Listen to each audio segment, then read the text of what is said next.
We're here with Stark County Commissioner Tom Bernabei, who made a stunning political announcement this past week, and in fact did a filing with the Stark County Board of Elections to run for mayor of Canton.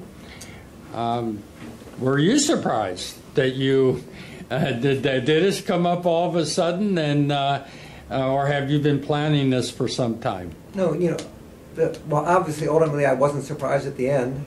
Right, at the end, right. As I put into motion everything.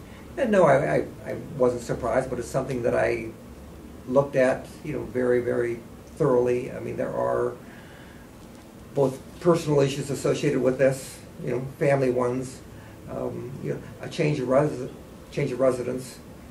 I think you probably share the same feeling, perhaps, that I do as a male and as a husband, and that is, house is more of a, an object, whereas to our wives, a house is, much more meaningful thing to them. So I had to really take into consideration, not only my changing my residence, but more so really my wife changing her residence.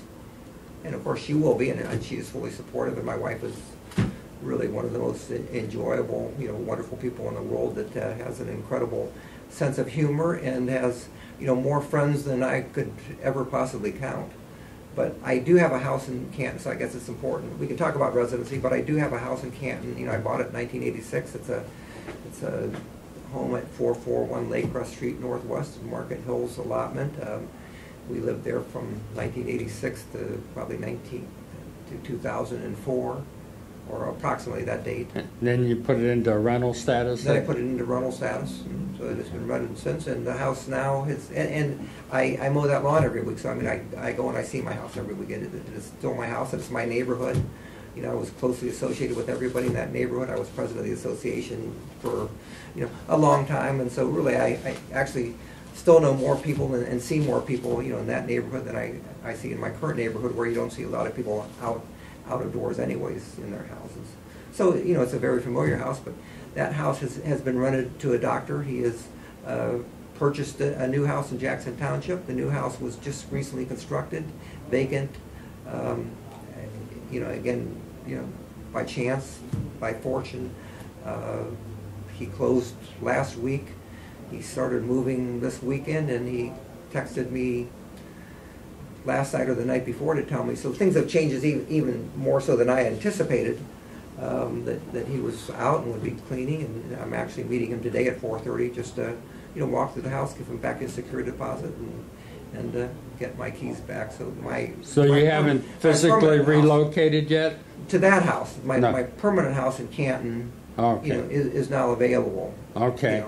And I will be moving back to that house. My wife will then be moving back to that house also. But you're actually living in Canton right now? Yes, but we'll probably do a little repainting and so forth while it's vacant. And maybe do some new carpet in a couple of rooms, and then we'll move all of our furniture from our house in Jackson Township in Hills and Dales to that house, and we will live there as we used to. But I myself, in order to comply with the residency requirements, again, the law is such that to be mayor, and again to be law director, auditor, or treasurer of a municipality, you have to be an elector. That means that as of the date that you take office, you have to be a resident. But in order also to circulate a petition to have those positions, you have to be an elector. So before the filing of the petitions, it was necessary that I reestablish or establish my residence in Stark County, in the city of Canton. And so in order to do that, I signed a lease on April 29th to be effective May 1 and I'm renting a house on University Avenue Northwest, which is at 21st Street in Market, just 3 houses off of Market Avenue. The house is vacant. I rented it just for a 1 month period of time, anticipating that within that 1 month my house was going to become open. Actually, it's going to turn out that I'm probably going to stay there a week or less, because I will probably move within the next several days back to 441 Lakecrest. Okay. To get our timetable straight, okay. When was the first date that you knew that you were going to be circulating petitions to run for mayor of Canton? I contemplated it. I put things into motion, but I withheld a final decision because there were a number of factors associated with. Truly, I withheld that decision until Sunday. Sunday, right. Sunday. I actually was in Florida. Oh, I remember you telling me that. I was in Florida from Thursday night until Sunday noon. So I was unable to even circulate petitions because I had not even signed a petition at that point. Who is working with you locally to pull this off? Myself, but obviously there are many people that are supporting this. But I had circulated 20. I made a lengthy list of names of people that people in my old neighborhood. People with other associations and so forth. Commissioner Creighton has been very helpful. And we circulated, again, probably circulated a couple more than 21, but eventually 21 full or partially full petitions were handed back to me as of approximately noon to 2 o'clock on Monday afternoon, which was the deadline that we set. Received 285, 21 petitions, 285 signatures. Those petitions were then, approximately 3:30 on Monday afternoon. They were filed with the Board of Elections. Who contacted the circulators? I noticed, for instance, Commissioner Creighton was one of the circulators. Chip Conde, who works in the auditor's office, was one of the circulators. No, I gave some petitions to Commissioner Creighton, who in turn gave them to various other people, and the balance of them I distributed to people. Has she been kind of a coordinating factor for you? A sounding board, let me put it that way. Okay, because this is on a very knowledgeable, obviously a very knowledgeable sounding board.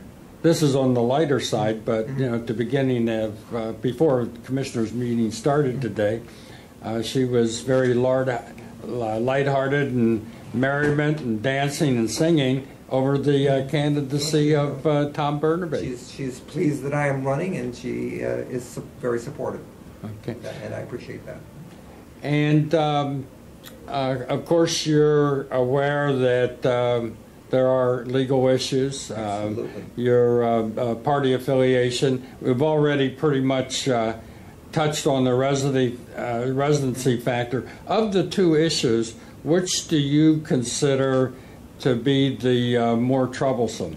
Well, I anticipate a challenge, as lawyers will do. I mean, if there are issues out there, they might as well challenge any and all of them. So there may be even something else out there that I don't even contemplate at this point in time. But the two primary issues, would appear to be residency and, the issue of disaffiliation and, nomination as an independent.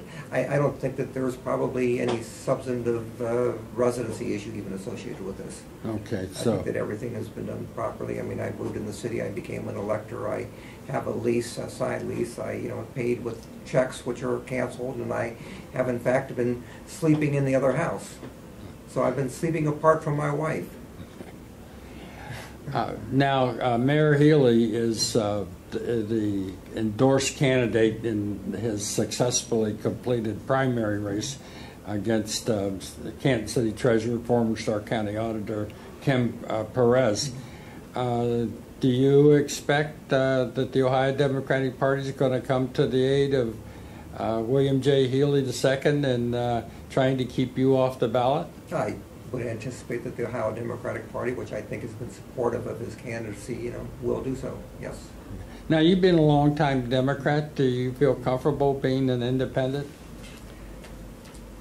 Let me, the great thing about my situation is that I'm not making up any set of facts, not even any small set of facts associated with this, so I can tell the story, and I can tell the story, to you today, and I'm going to tell the same story 2 months from now if there is a, hearing at the Board of Elections, other than an aging memory. But they can always play your tape back for me. But I really want to say that I, contrary to most of the cases, and I don't know whether you've had a chance to read any of the cases on this, but there are a substantial number of cases associated with this issue in the area of election law. This is stuff that I was totally oblivious to and unaware of, which is always the most dangerous circumstance for anybody, whatever you're doing, and particularly for lawyers. So I have had to educate myself and been educated on this to learn about. There's a Secretary of State opinion on this, which is very much on point, and it's, there's another case which is the starting point for the analysis, and then there's, just a number of cases. All of the cases are, fact intensive. They vary depending on what the sets of facts are and exactly what happened and what didn't happen. But there's some, general standards out there. One is establish, disaffiliation before you file. And two, the question then becomes, and that's the more difficult question around which the case is centered, did the candidate do it in good faith? And, a lot of questions and a lot of different analysis and a lot of different cases analyze that, and there's probably as many cases that allow the candidate in as throw the candidate out. So there's no real trend as such, because again, each case, is fact intensive. Right. So, I've looked at those, and I understand that there is a, risk, associated with taking this fight on, and that's been part of my consideration. So you voted yesterday issues only, correct? Yes. Only I voted on Monday. You voted the day before the election? Yes, I voted on Monday before I filed the petition. Okay, I was wondering Yes. about that, because that could be a critical difference, Yeah. couldn't it? It may be. Okay. I think it may be. And again, I mean, you're a lawyer as well as I am. I mean, you start reading these cases, and it's difficult. Sometimes the reason that the court assigns to its decision, may be a very small fact, or maybe a significant fact. It's sometimes hard to interpret as to why a decision was or wasn't made. So I don't know that, but I did vote before the election, and I voted before I filed the petition. Now, Which I think was the appropriate and proper way to do that. if there are legal challenges, are you going to represent yourself, or are you going to have somebody I will represent have you? somebody represent me. You have any names to grace us with? I anticipate that I will have a lawyer knowledgeable in elections law, but I have not signed any specific retainer with any lawyer. But I will let you know when that is done, and I will tell you who that is. Okay. Well, what's we all know the history of Tom Bernabei with Mayor William J. Healy, 2008, just when his administration got started. You signed on as service director and chief of staff, and just not to go over too much history, was it a surprise to you when you were dismissed in January of 2009? Yeah, no, it was a surprise by the suddenness of it. But, I mean, the mayor and I were not on good relations. And our relationship was probably different than, most people would anticipate. Most people, I think, would anticipate that the mayor was here and the other employee may be, subservient to him. And, of course, the mayor always had a right to fire me. But I was truly brought in, and I did not know the mayor when I took the job. And he came to you, correct? He came to me, and they were seeking experience and mentorship and leadership. I attempted to provide that at all times, as did Service Safety Director Tom Nesbitt, who was the commander. As ethical an individual as you could ever want to meet and experience. He was the commander of the Nebraska State Highway Patrol. So there were three of us really that daily got together, and that would be the mayor, Tom Nesbitt, and myself, and Tom and I worked very, very closely together and became very close friends, and we worked long hours, and I think that we accomplished a lot. But I was brought in to mentor the mayor on certain issues, by the way, and our views on many issues varied, and those views and the differences in those views continued. Right. And they were maintained. Well, and from my perspective, there was a right way to do things and there's a wrong way to do things, and if you don't want to do it the right way, fire me. Right. Life is simple. So has it been a painful process? You spent how many years as law director of Canton? 89 to 2000. And then you were a councilman for a while? One term. Right. And any other positions with the city? Not in the city, no. Okay. So you have a lot of stake in what goes on in Canton, other than just being the Stark County, absolutely, right? Care very, very much about Canton. And, Right. and even now, even in the last 6 years, although my home is in Hills and Dales, I drive into Canton every day and come to work every day in Canton. And as you know, I spend a lot of hours in Canton, sure, and I care. And my home is still here. And again, my old home is still here in Canton. And so I said I still go there in the summer and spring and fall and mow the lawn and do things like that. So no, I have a large stake and a large interest in Canton, and that is part of the reason that I am running. But is there any specific issue or line of issues and happenings that you, in an internal process, say, you know what, I have to step forward and do something about this? Well, somebody needs to step forward and do something. Or somebody, okay. What are those items, and when did that thinking occur to you? It's simply a matter of leadership. You tell me, what's the difference between the New England Patriots and the Cleveland Browns? They both have the same pool of talent. In fact, actually, the Browns probably have a greater pool of talent because they draft higher every year, or they have the potential for the greater pool of talent. So the difference between those two teams, and one being achieving excellence every year, and one achieving less than excellence every year, and that's being generous to them, is in leadership, the people at the top that run the show. And I think that we need a mayor, and I think that I bring those qualities based upon my experience just in a lot of fields. In government, it's been, as a law director, I think that we had an excellent law department, and when I left it was excellent. And at SARDA, we had tremendous problems when I walked in there on an interim basis and had to solve, crisis financial things, and we did. And of course, you're aware of what we've done in the commissioner's office. We've turned things around. Right. So I think every place I've gone, and includes I've been successful in business, and I guess I was successful probably in law school. I mean, I in the military. I almost stayed in the military. And you're an Ivy League graduate too, right? Ivy League graduate, but you and I talk about military, and I have so much great respect for you. You as a mom and a dad of your two daughters. It's extraordinary, and I have great respect for that. But I never told you that when we were talking on camera, but I almost made a choice to stay in the military. I see. So that was an excellent career. Right. But I decided to come back to Canton because my dad was practicing law and he wanted me to come back. But it was just almost a flip of a coin at that point in time. So also but through my life, I just think you need to bring education, experience, work ethic, and honesty, integrity, and you need take the politics out of city government. Absolutely. The key thing to me is that really our experience here as commissioners, local government is best served by a nonpartisan approach, and you've heard us, I think, when we go out and speak to people. Even though Pete and I, we were two Democrats. And you work very well with two Republicans, and now right? I'm one Democrat and there are two, but we approach this thing nonpartisan. Okay.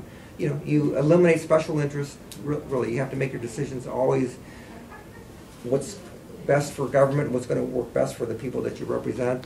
And the second thing is, you never, you eliminate hiring on political affiliation, because you have to hire the best person. By the way, we don't even, and we've had this conversation, we don't even hire the best person in a pool. We either hire the person that we want to have the job, i.e. by qualifications, and the best person, by the way, may be only a grade B person. You could have a pool where you don't have an A player. We've actually not hired in that circumstance on several occasions, and we've gone back out and advertised to get the A player. You cannot hire based on affiliations, on political affiliation. I don't even know who, I know what Brad is, because I can't miss that. I know what Chris Nichols is, because he's a sitting Republican township, but we've hired probably 5 or 6 other department heads, all of whom have worked out wonderfully. I have never ever inquired as a party affiliation, and I don't know, what party they belong to today, and I have no interest in knowing. I mean, because that's not why we hire them. And I think it's, a necessary way to run government. Going in, running for this office, and obviously you're running to win, do you have some priorities that from day one you're going to go to work on, and as a benchmark of what Cantonians could look for with the Tom Bernabei administration? It's, you know, it's early for me to establish those kinds of priorities. Again, it's just bringing a different management style to it. Again, bringing work ethic to it, bringing honesty, integrity, and setting a different standard for everybody. One thing that I keep saying to people is, you know, I demand excellence first for myself. You know, anything that happens, by the way, you know, you may have a discussion with the department head or something as to maybe you should have done that differently, or let's take a different approach and so forth. But, you know, ultimately, if there's a failure someplace, you know, it rests at the top. You know, I could have done my job better. I'm hard on myself with regard to anything and everything. But I also, you know, demand everybody to always do a better job. And if you do a B job, in some places, by the way, a B job is a great job. You know, for me, a B job is, you still have to get a B plus, and then A minus, and then an A, and then you can still get an A plus, and then you still can get a 4.50 now in high school. So there's always room to improve. So my experience is wherever you are, in whatever field you're in, if you demand excellence, you know, from whether it's your children, whether it's your grandchildren, whether it's your associates, whoever it is, if you ask for it and hold yourself out to that standard, everybody will pull themselves up to a higher notch of performance. And I think that's how the world works, and I think that's why I've been fairly successful. I just always ask for a better way of doing it. Is your plan to be a one-term mayor, or is there a possibility of going beyond that? I guess we've had the conversation before. I mean, 6 months ago you had me resigning for health reasons, and I thought I was dying, and I didn't even know it. Am I dying? So I don't have a plan like that. Again, I really don't plan anything, you know, much beyond tomorrow. It would just depend on health and success in office and anything and everything. So no, I don't have any plan with regard to that. So I'm not saying no, but I'm not saying yes either. Right. Haven't contemplated it. I've always gotten from you that you don't think that there's anything impossible to fix. There was a report in the local media, probably several weeks ago, if not a month ago, about some road people who know the condition of streets and highways in Canton and northeast Ohio.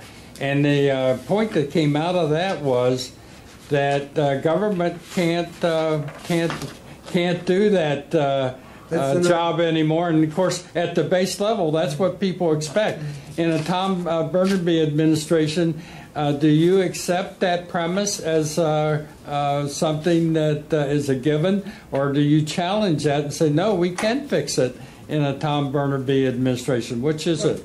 I think there are some issues that are very, very difficult to undertake. You know, I think that in my administration, by the way, whatever efforts are made, by the way, can be of a much higher quality and a much higher grade, you know, than it's being done now. I mean, the issue that you're talking about, I think that this is the article, the engineer that spoke up in North Canton, which I thought that this guy was, you know, finally, you know, right on, and I agree with everything that he has said as to the nature of our crumbling infrastructure.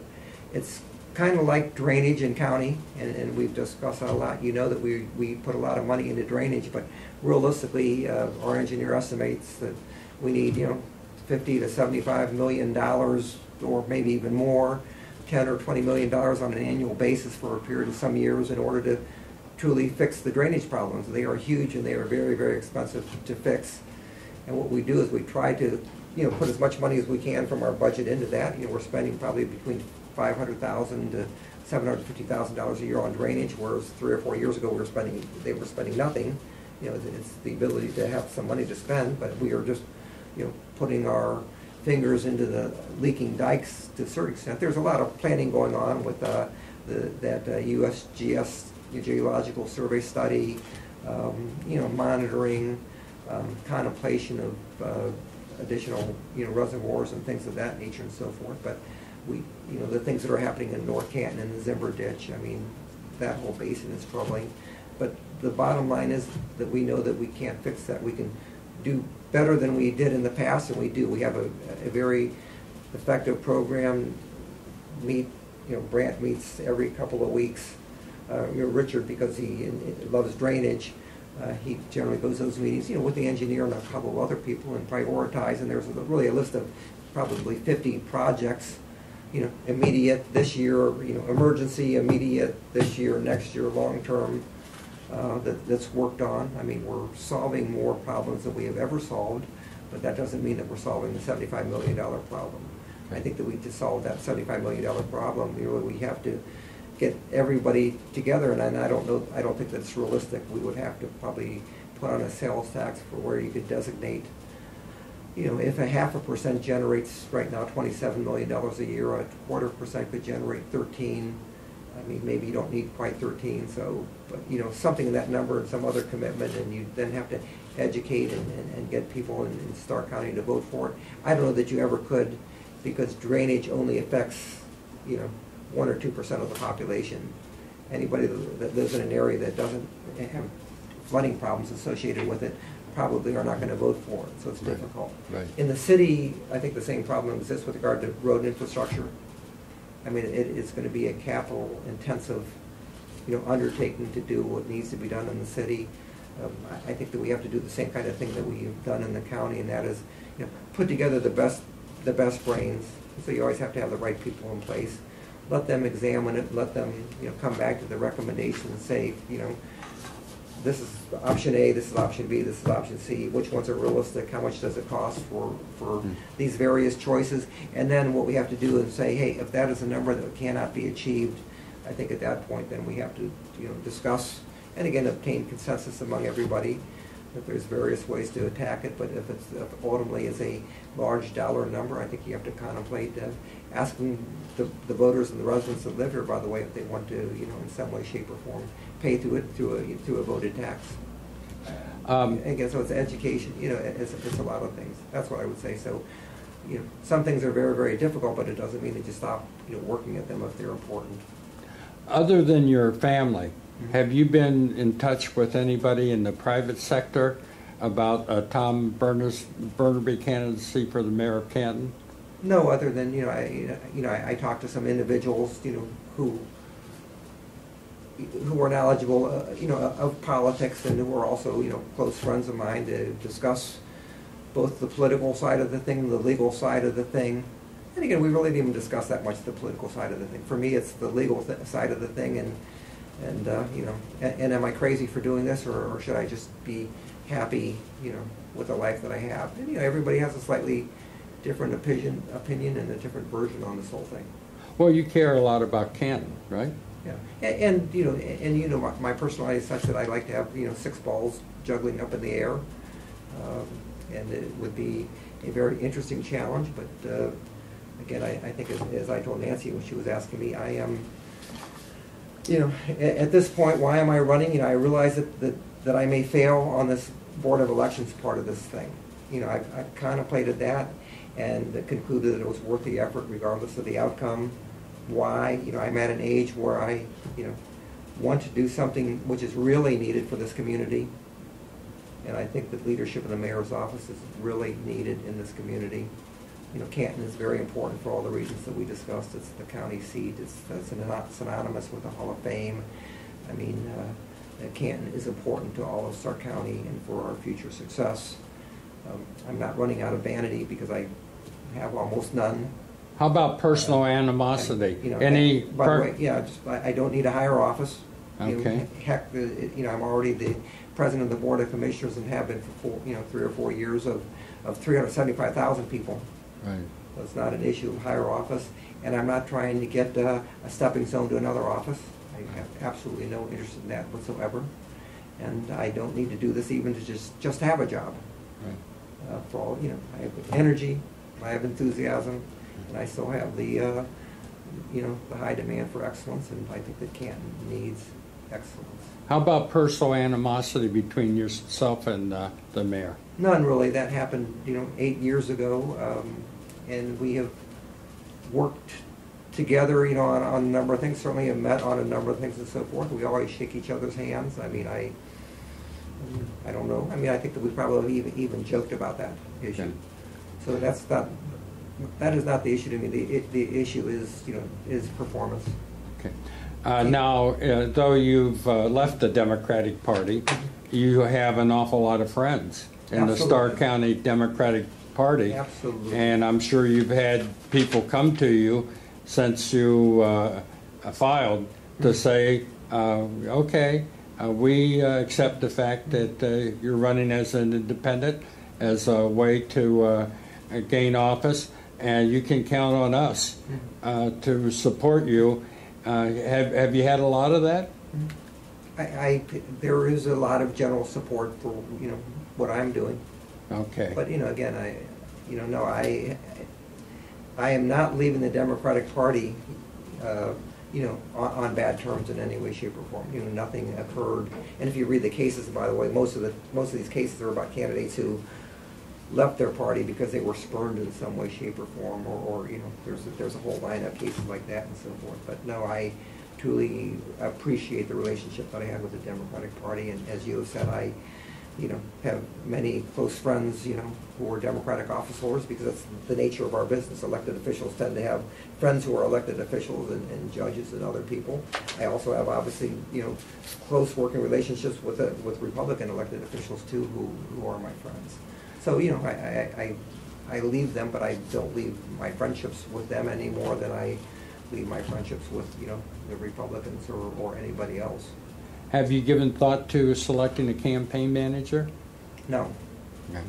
No, I've not given any thoughts of that nature. I've really, the first rush of things, and the rush has been this large to make decisions, to make sure that the residency issues were appropriately, handled, to make sure that the petitions and the change of address and the resignations and so forth that we talked about were handled and so forth. That was the first rush. The second one is, again, just explaining, why I'm doing and so forth, which has been occurring over the last 2 to 3 days. I think we have to look further than, look more at preparation for, Board of Election issues and so forth, which are down the pike several months. But, and again, just, understanding more and more and learning more and more about any and all of the issues and just the general approach to it. Michael Hankey will be my campaign treasurer. Okay. Anybody else signed up? I'm very pleased and proud of that. Has anybody else signed up to be an official part of your campaign? I have not even asked anybody to sign up. I just had the need for a treasurer because it was part of the filing process that was involved on Monday, and I asked him on short notice, and on very short notice he indicated that we would be pleased to do so. So I am honored by that choice because of his reputation in the community. Now, in just going over the campaign finance reports of the mayor in his current contest, which was concluded, of course, yesterday, I noticed that 60% of his contributions came outside the city of Canton, but it's still Stark County. But 25% came outside the state of Ohio. Are we going to see that kind of thing in Tom Bernabei campaign mode? I don't even know anybody outside the state of Ohio that would give me money unless Tom Nesbitt sends me $5 from Nebraska. But no, I would anticipate it would be all local. I have not even contemplated the issue of fundraising. It's a reality, but I will cross that bridge. I mean, in my own campaign financing, I've never had a lot of fundraisers. I had one when I first ran, as commissioner. I have 300 as of, the end of 2010. I had $318 in that account, and the number has never changed because in the next 5 years I've never had another fundraiser. And, I anticipate that I can, that I am, as an I think I'm quite capable of raising the money necessary that to you need. Campaign, As an independent, that kind of opens up new horizons in terms of Republicans probably feeling comfortable of putting their name on the line as having contributed to the Tom Bernabei candidacy. That may be the case. That might not be the case. I don't know what the case actually will be, but we will see. Okay. And then just one final question is, when does the campaign begin? When are you going to start addressing issues and moving forward on that I haven't track. contemplated that in any way, shape, or form yet. Okay. But you feel comfortable that, you know, being Stark County Commissioner and your involvement in Canton government, Tom Bernabei is a known quantity in Canton and Stark County. I think that my reputation, you know, precedes me. I mean, again, I truly, you know, am sometimes oblivious to what my reputation was or is, but I have received, and the people that circulated the petitions, you know, received just a, you know, a really an outstanding, you know, approach to it. I mean, everybody that signed the petition, you know, were pleased that I was doing it, and I'm, you know, proud that I'm doing it. Like I said, you know, hey, I may fall short, but I think that it's time to, you know, to proceed with this, even if I fall short on it. I think it's something that I'm proud that I'm really trying to do something that I think is meaningful, and I think that is needed, and I think that probably, you know, many people out there think is needed. Well, thank you, Tom Bernabei, currently Stark County Commissioner, candidate now for the mayor of the Hall of Fame city, Canton, Ohio. Absolutely. You know, the Hall of Fame, you know, excellence is the word that David Baker always says. And it's just something that for many, many years, it's just something that I say to everybody, by the way, you know, truly you need to demand excellence to get that performance from people, and I owe excellence, you know, in my performance to the voters of whoever I represent. And that's, hey, you go home at night, you look at yourself in the mirror and you say, did I do good today or didn't I? And you know, every day you test yourself. Okay, well, thank you very much. Okay. Appreciate it.